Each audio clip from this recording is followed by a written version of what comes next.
a lot of people have been giving, not necessarily hate, but criticism to Mark Lamont Hill for being on the Joe Budden podcast. I recently seen a clip, a lady named Angela Rye. I'm not familiar with her, but it seems like she takes pride in not only her college education, but the ideals and values that came with the college education, right? Now, she expressed on the Native Land podcast that there's a rise of anti-intellectualism in America, and she used a clip between Mark Lamont Hill and Queen's Flip, shout out to Queen's Flip.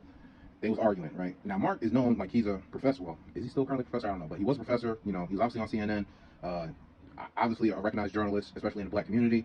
So him being on the Joe Budden podcast, if you're not familiar with the podcast, it may seem like it may seem like someone is out of place, right? It may seem like Mark is out of place, right? And Angela said that. Angela said, Mark, come home.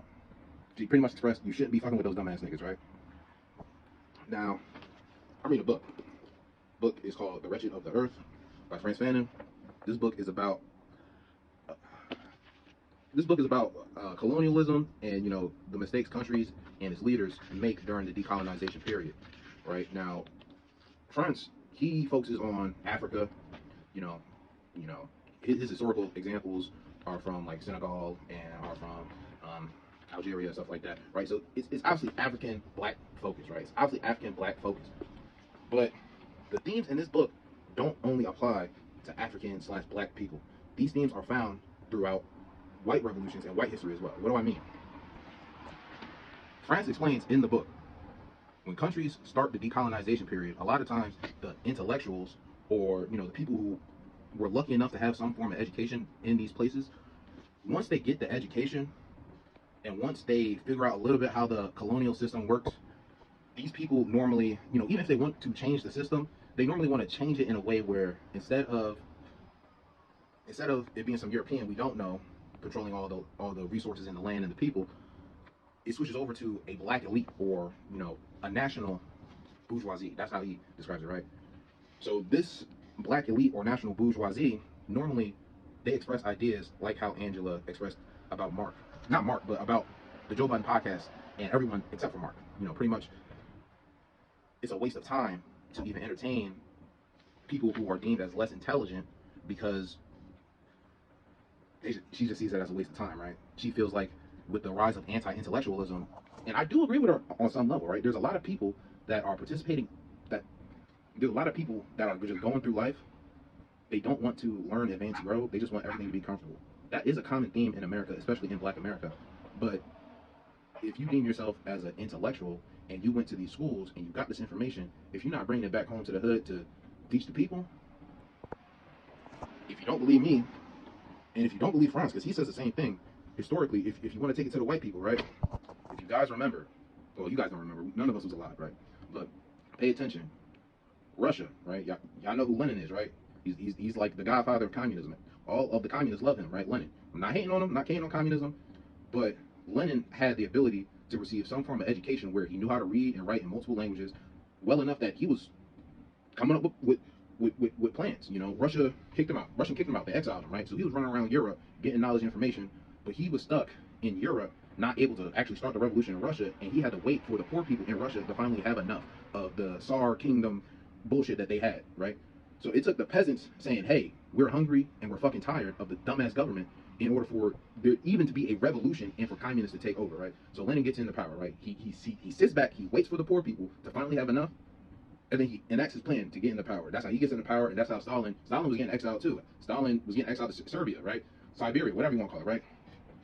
He was out of there too, but somehow after the revolution, which is really just after the poor people got tired of the current system, here come all of the communist leaders that come in and change the system.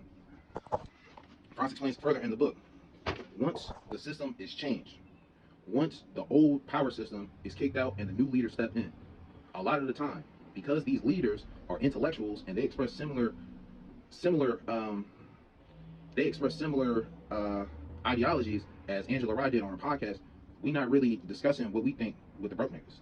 We're not discussing what we think with people who they deem as will never understand. And that's what happened in Russia. If you spoke out about what's going on with the government, they'll just kill you, or they'll send you to the gulag. Y'all know what the gulag is, right? They'll just send your ass right to the gulag. Y'all remember Black Ops 1? They'll send your ass right to the gulag. They wasn't playing. So imagine your country just got its freedom, right? If you're, let's say we're Russia, let's keep it with the white people because for some reason y'all understand the white people, y'all don't understand black people for some reason. Let's say you're Russian, you did all the work in. I mean, it was like they was killing people, right? Like the peasants who were rioting, they had so much of enough that they went out and started killing people, right? They went out and started taking over buildings and shit, right? Imagine you did all that work to open up the area to allow the communists to come in, step into power because they were making all these promises, and then you let the communists continue what they're doing, and you're still hungry, and you're still tired, and you're still poor, and you still don't know how to read. You're going to get mad at the system, at the new system. You're going to get mad at Lenin. You're going to get mad at the communists, right? Now let's take it back to black people. Let's take it back to black people because Mark Lamont Hill is black. Shit, most members of the JBP is black. Angela Rye is black.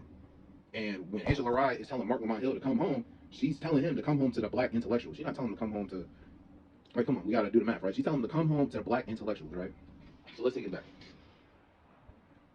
Black Americans, we technically don't live in a colony, right? But in a lot of our neighborhoods, in a lot of these cities, we're given like the black hub, the black space, right? You go to New York, they got Chinatown, they got Little Italy, they got the Dominicans up in the Bronx. Like it's almost segregated, but not really technically segregated, right? So we're not colonized, but we do have economic hubs that generate billions and billions of dollars. It's just not going towards us, right? So we're not colonized, but we're funding a lot of shit for the United States, and we're not being seen as equal a lot of times, right? That makes sense what I'm saying? So let's go back to the JBP, Angela Rye, Mark Lamont Hill, right? Angela tells Mark, come home, stop talking to those dumbass niggas, right? Now, what if those dumbass niggas had enough? Let's take it back to Russia, right? You so hungry, you so poor, you just want change. You don't even know what you're fighting for at this point. You just want change, right? Let's say black people in America had enough. How, and this is real, how is the average black person supposed to trust the black intellectuals if before the revolution, none of those intellectuals would even talk to them? Mark is the only one, well, I don't want to say the only one, right? But Mark is one of the few black intellectuals who got his college education, and you know, he has his experiences with the white corporations and the white media and all these entities that control black people on the daily. He has this information. He wants to go onto one of the largest black podcasts and spread that information among black people. And Angela Rye is saying, it's a waste of time. Don't go over there and do anything. So my question is, when the revolution starts, why should we trust a person like Angela Rye when the whole time before the revolution, you express that you don't fuck with us? If history shows, right, France continues in his book, a lot of countries, they actually decolonized. The Europeans agreed to leave. So that leaves the bourgeoisie or the national elite to take over the government, and they make decisions based on what they want to invest in. If I'm looking at you like the smart individual in the room, and you're supposed to be a leader, but I see you investing in, shouts out to Jamaica. I went to Jamaica, technically last year, for my birthday last year, I went to Jamaica. The resort is one. The resort is, I'm glad I did both. The resort is one experience in Jamaica, but then I also went to my house. And that experience is a whole separate situation. You get what I'm saying? Near the resort. And I even asked the lady who works at the resort, hey, how do you feel about these resorts? How do you feel about all this tourism? She says, this is how I eat. So, of course, if you're a worker at the resort, you don't want much to change. Think about that. If you're the national elite, you found a way to make quick money. Resorts tourism is quick money. You don't have to invest much. All you have to do is build a hotel and buy some food. And people will go to Jamaica. Jamaica's so beautiful, people will go. Mexico is so beautiful, people will go.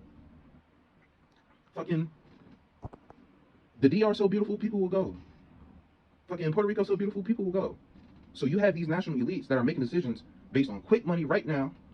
But like I said, that experience in the mountain, when I went up in the mountains, they're going through real shit that they need actual real opportunities and real resources that just aren't available because the national elite and the national bourgeoisie won't invest in those opportunities. They'll rather, you know, I ain't no street niggas out there, but they'll rather let the street niggas do whatever, right?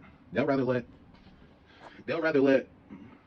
the resort stay up. They'd rather let the resources be extracted in the same fashion as it was during the colonial period, because it allows them to make their pockets fat while leaving their country in a stagnated process. If you don't believe me, again, if you need white people to believe what I'm saying, if you can't believe when a black country's going through it, and you need a historical example of white countries going through this, look at Russia after the revolution. It's literally the same shit, bro. It's literally the same shit. So I will come back and I'm going to finish my thoughts on Angela Rye and any black intellectual that deems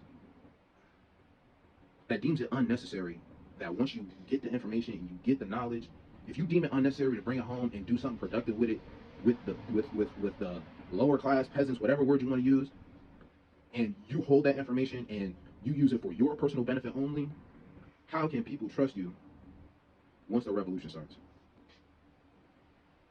And for Mark, keep doing what you're doing. If you feel like this is a bridge or gateway between the intellectuals and the average everyday person, keep doing what you're doing. But to Angela Rye, you're probably never going to see this, but it's a real question. Why should we trust you once the revolution starts? Fuck a revolution. Why should we trust you if you say we should go vote for person X? Why should we trust you on that? What are you providing that makes the average everyday person feel like they believe in you?